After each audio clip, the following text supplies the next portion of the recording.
সোণাৰী পৌৰসভাত কোটি টকীয়া কেলেংকাৰী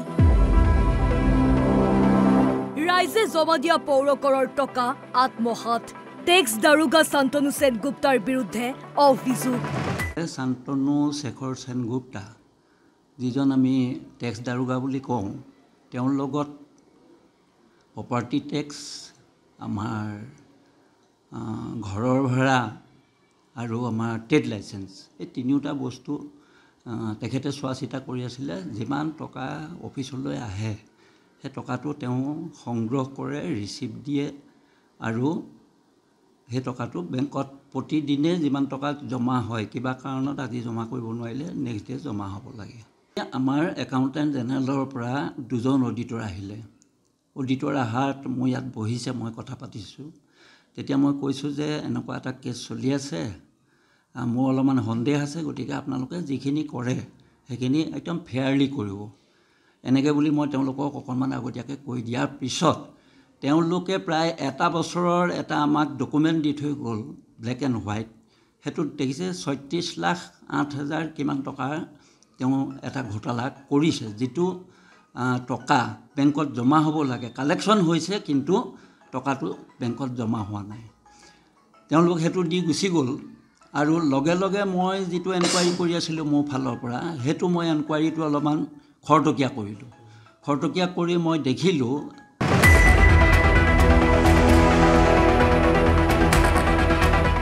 সোণাৰীৰ ৰাইজে পৌৰসভাক আদায় দিয়া কৰ কাটলৰ ধনত লুলুপ দৃষ্টি পৌৰসভাখনত সংগঠিত কোটি টকীয়া কেলেংকাৰীৰে সাঙুৰ খাই পৰিছে কৰ্মচাৰী শান্তনু শেখৰ সেনগুপ্তাৰ নাম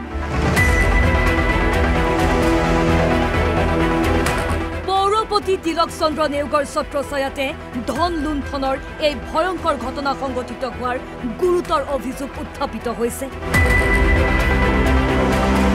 অভিযোগ অনুসৰি সোণাৰী নগৰৰ কৰদাতা ৰাইজে বিভিন্ন শিতানত আদায় দিয়া ধন পৌৰসভাৰ বেংক একাউণ্টত জমা কৰা হোৱা নাছিল বিগত বহু বছৰ ধৰি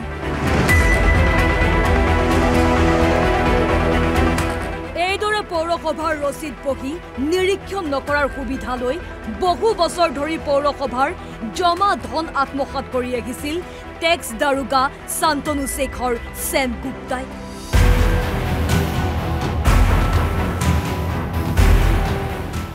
গুৱাহাটীৰ পৰা অহা বিভাগীয় উচ্চ পদস্থ বিষয়াৰ দলে কৰা নিৰীক্ষণৰ পিছতে পোহৰলৈ আহে এই ভয়ংকৰ কেলেংকাৰীৰ তথ্য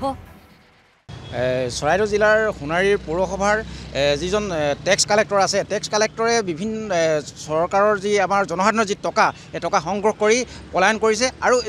তেওঁলোকে যি পৌৰপতিয়ে এখন আজাহাৰ দাখিল কৰিছে থানাত এই থানাটো যি আজাহাৰ দাখিল কৰিছে এই আজাহাৰ দাখিলত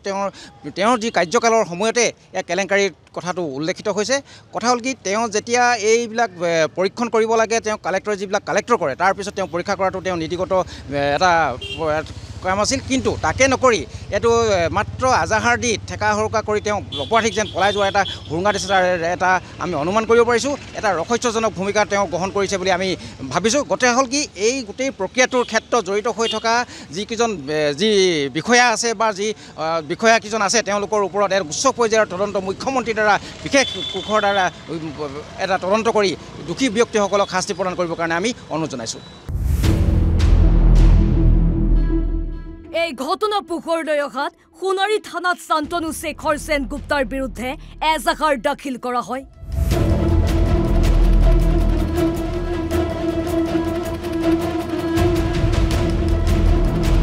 এজাহাৰ দাখিলৰ পাছতে পলাতক হৈ পৰে অভিযুক্ত শান্তনু শেখৰ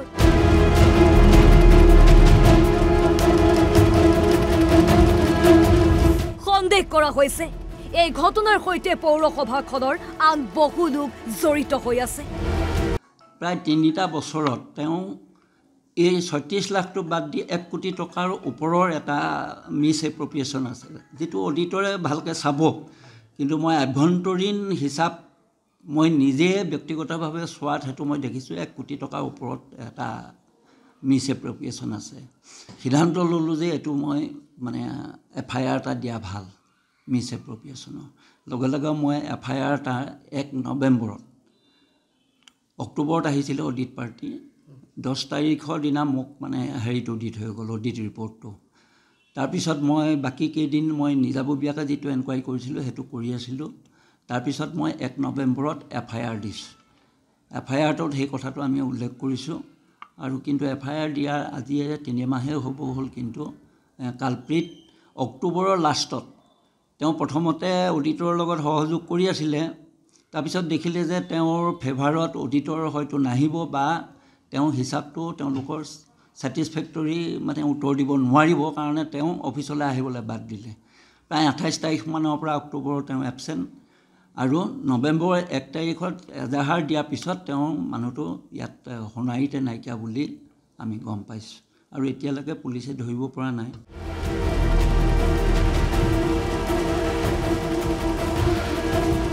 কিয়নো বিগত 8 মাহত পৌৰসভাত আদায় দিয়া নগৰীয়া ৰাইজৰ কিমান টকা আত্মসাৎ কৰা হ'ল সেই তথ্য এতিয়াও পোহৰলৈ অহা নাই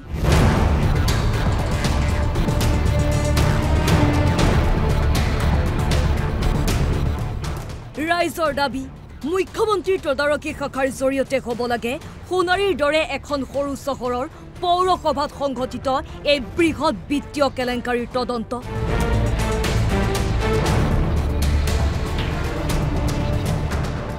আৰু দোষীসকলৰ বিৰুদ্ধে কঠোৰ শাস্তিৰ ব্যৱস্থা কৰিব লাগে সোণাৰীৰ পৰা নৱজ্যোতি টিপমিয়াৰ ৰিপৰ্ট NB নিউজ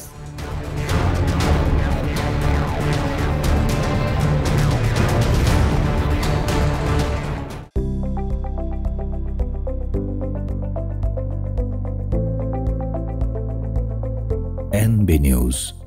সহজ সৰল ভাষাত নৱভাৰতৰ কথা